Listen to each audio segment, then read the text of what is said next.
আজকে আমি আলু এবং মূলার ডাঁটা দিয়ে ছোট মাছ চচ্চড়ি করব। এই জন্য আমি সবগুলো উপকরণ ভালো করে ধুয়ে কেটে নিয়েছি। এরপরে আমি একটি কড়াই নিয়ে নিব। এখন দিয়ে দিব আগে থেকে সুন্দর করে কুচি কুচি করে কেটে রাখা আলুগুলো।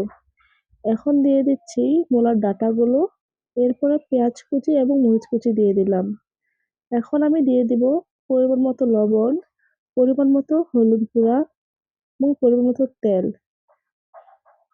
আসলে আমি একটু অসুস্থ, যার কারণে ভয়েসটা একটু অন্যরকম লাগতেছে। যদিও অনেক কষ্ট হচ্ছে, কিন্তু কিছু করার নেই, তবুও দিতে হচ্ছে।